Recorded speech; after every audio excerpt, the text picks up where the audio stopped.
Okay, moving on to the next segment of today's show. If you guys have been listening to the last couple episodes, you guys know that I've been picking a different division for each episode and grading all four teams' drafts in that division and going over each of their picks. And today, the division we're going to be doing that for is the AFC East, and the team we're going to start off with is the New England Patriots. And the Patriots, with the 37th overall pick, took Kyle Duggar from Lenoir-Rhyne University, the safety, and they also took Josh Uche, the outside linebacker from the University of Michigan, with the 60th overall pick in the draft. They had a couple thirds as well, taking Anthony Jennings, the outside linebacker from Alabama, and Devin Asi, the tight end from UCLA. And I got to be honest with you, I think sometimes us as football fans do get a little nervous and usually don't like to criticize Bill Belichick in terms of what he did for the draft grade. And you guys know that this guy's won 6 Super Bowl rings. He's the GOAT. He is the best coach in the history of the National Football League. So Bill Belichick is a guy that is very hard to criticize. But at the same time, I will say this. I didn't love the New England Patriots draft for a couple reasons. Number one, they traded their first-round pick to the Chargers, who traded up to get Kenneth Murray, and I didn't think that was a big issue. I don't have a real problem with trading up. But my only issue is when you're the New England Patriots, right? I think you know that your strength is defense. And last year, you had one of the better defensive units in football. And I also totally understand why you wanted to get some defensive guys to replace a bunch of the guys you lost in the offseason, like Kyle Van Noy, Danny Shelton, Jamie Collins, guys like that. But at the same time, what I will say is this. Last year, I think we could all agree, the main reason as to why the New England Patriots weren't good, they weren't effective, and really didn't win many games was because their offense couldn't get going. Tom Brady didn't have any weapons. They couldn't run the ball. They didn't have an offensive line. And I just didn't love that they traded their first-round pick, and then with their first 2 picks of the second round, they went defense in Kyle Duggar and Josh Uche. I think if they could have drafted a receiver, and I totally also understand that they drafted a wide receiver last year in the first round, and so far that pick, N'Keal Harry from Arizona State University, hasn't really worked out. Like, I totally understand that. But at the same time, I just didn't love the Patriots prioritizing defense so much. And I also do think that a lot of times as football fans, we are sometimes afraid to criticize Bill Belichick as a drafter, especially because this guy is so good. He's so accomplished. He's done so many crazy things as not only GM, but a coach that have ended up becoming really successful. But I do think the Patriots really did too. I think the Patriots really did need to have a bigger sense of urgency in terms of finding playmakers, in terms of finding guys on offense, because last year that was their biggest problem. And they did draft 2 tight ends, but they didn't draft a receiver. And I think last year that was a big problem. So overall, I'm going to give the New England Patriots draft grade a C+. I guess, okay that the fact that they filled some defensive holes and tried to replace some of the guys they lost last year, but at the same time, I think they really needed to do more to improve their offensive side of the ball. I didn't love that they didn't do that, especially in the first 2 rounds. So my overall draft grade for the Patriots is a C+. Okay, moving on to the next team's draft we'll be going over, and that was a team that going into this draft, a lot of people really did have their eyes on because they were the team that had the most draft capital, and that was the Miami Dolphins. We also remember that going into this draft, Miami was heavily rumored to be trading up. We were all kind of looking forward to see if Miami was going to trade up and do whatever they could do in order to get Tua Tagovailoa, the quarterback from Alabama. But it turns out they didn't even need to anyway because they selected Tua with the number 5 pick. And we all know about Tua. Is Miami's been a team that's been looking for their franchise quarterback really since Dan Marino has been there. There was a time where they maybe thought that guy was Ryan Tannehill or Chad Pennington. They unfortunately haven't really found that guy, and they are hoping that Tua is that guy. But in addition, they had 2 other first-round picks, taking Austin Jackson with the number 18th pick, the offensive tackle from the University of Southern California. They took Noah Binogadin, the corner from Auburn, at number 30 overall. And I think the Dolphins, when you look at their draft, it is one of the more complicated and harder drafts to break down and grade for me. Because I think if he's healthy, and I totally understand, big question, if Tua could be a pretty solid player. And there are definitely injury concerns. You know, if he got hurt and couldn't stay healthy through a full season of SEC football, what makes you think that this guy could stay healthy and play 16 games throughout a whole NFL season? And I totally understand that. But at the same time, I just think this guy's talent is too good. And I don't think that Justin Herbert's talent is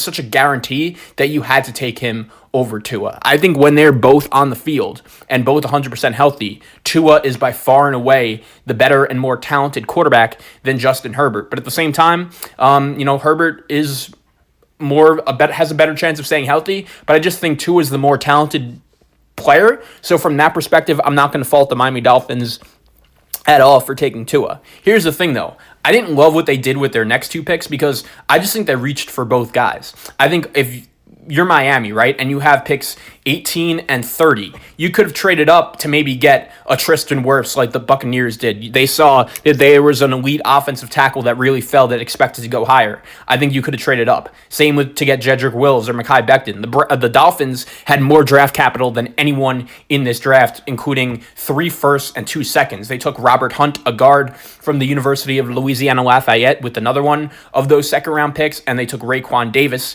defensive tackle from Alabama, as well as Brandon Jones, safety from Texas. They all made those picks within the first 3 rounds. So I think Miami, I like the Tua pick, even though it's risky. I just think they could have traded up. I didn't like that they reached for both guys as high as they did with their last 2 first-round picks, especially when they had the draft capital and even could have traded back. They could have traded back or moved up. So I'm going to give the Dolphins draft a B-. I think the Tua pick was good, but he could really get hurt. But I think if the talent, that's worth the risk. But at the same time, I think they really reached on Austin Jackson and Noah Egboingadin, especially when you also consider the fact that these guys over the offseason signed Byron Jones and re-signed Xavier Howard to both big-time money, and they're going to take another corner. I just think this team had too many other holes they could have addressed. Maybe went wide receiver, maybe could have gone with another offensive lineman, maybe could have even have gone running back. And also, Austin Jackson is very young. He's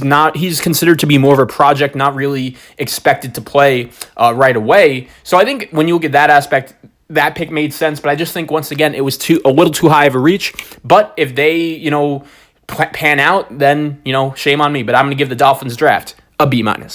Okay, moving on to the next team whose draft we'll be breaking down. That would be actually my favorite team, the New York Jets, who with the number 11 pick took Mekhi Becton, the offensive tackle from the University of Louisville. And with the 59th pick, they took Denzel Mims, the wide receiver from Baylor. And with the 68th pick, they took Ashton Davis, the safety from Cal. And I think when you look at this Jets draft, personally, I wanted a wide receiver at the top, but they did end up going offensive line and taking Mekhi Becton, the offensive tackle from Louisville. I think it was a solid pick. The Jets did do a lot over the offseason to try to improve their offensive line, whether it was bringing in George Fant, the offensive tackle from Seattle, bringing back Alex Lewis, Van Roten, bringing him in at guard from Carolina, also signing Connor McGovern from Denver to be the starting center. So I think you bring in Becton to start on the offensive line as well. The Jets are finally on the right track, doing the best they could in order to protect Sam Darnold. Now, this is Joe Douglas, the GM of the Jets. It's his first draft.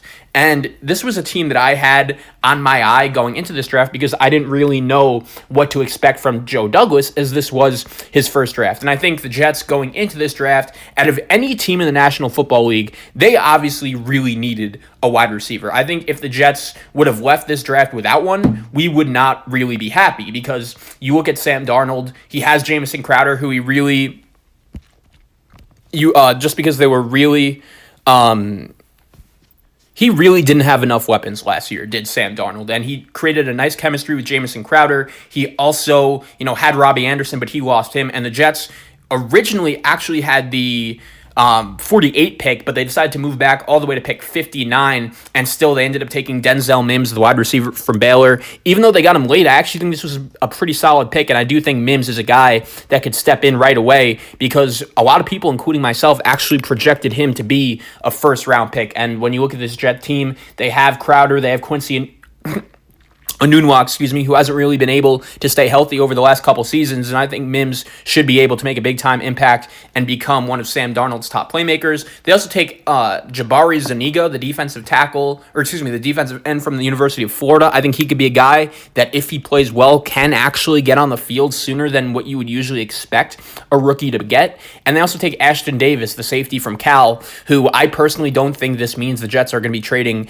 either Jamal Adams or Marcus May, just because of of drafting a safety in the third round. But Davis is apparently a guy that can do a lot, make some big time plays. And with Mims and Becton at the top of the draft, I'm actually going to give Joe Douglas a pretty solid grade. I'm going to give him a B plus for this draft. Personally, would I have maybe taken a receiver a little earlier? Yes. But he did go offensive line, which was definitely an area of need. Same with wide receiver, even though it was a little late. And personally, even though I didn't love the pick of Ashton Davis, I maybe would have taken another receiver or maybe another offensive lineman. They could have used defensive line help maybe a little earlier. I do think Joe Douglas did a really nice job of addressing all of the positions that this Jet team really does need. And with that being said, I'm going to give him a B plus for his first draft.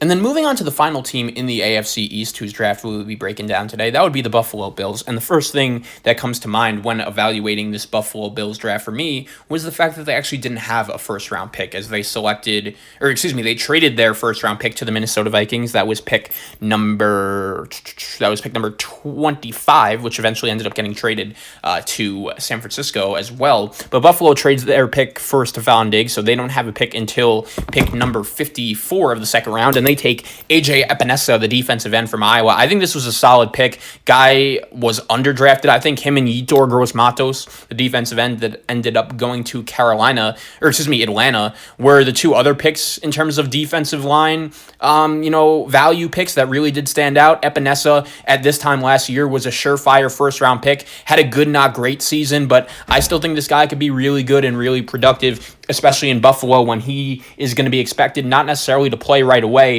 but there are going to be other guys on that defensive line that could get to the quarterback as well and could be pretty good. So I think Epinesa was a pretty solid pick for the Bills. They also lose Frank Gore, who signed with the Jets the other day, so they actually decide to take with the number 86 pick, Zach Moss, the running back from Utah. And Moss is another guy, good value pick. Most people did expect him to be drafted earlier than the third round, and with the Bills losing Frank Gore, you pair Zach Moss and Devin Singletary to go along with Josh Allen and Stephon Diggs. You now have two really, hopefully good running backs that can make an impact. They also take a receiver in the fourth round, Gabriel Davis, the wide receiver from the University of Central Florida. You pair him along with Diggs Beasley and John Brown. I think it could be pretty good. I'm actually going to give this Bills draft a B as well. I think they didn't really have to make any splashes with any of the picks they really made, but at the same time, they did get better by taking Epinesa, a guy that was valued as a first-round pick at this time last year, and then the fact that the Bills don't even have a first-round pick and then end up getting him, I think that's pretty good.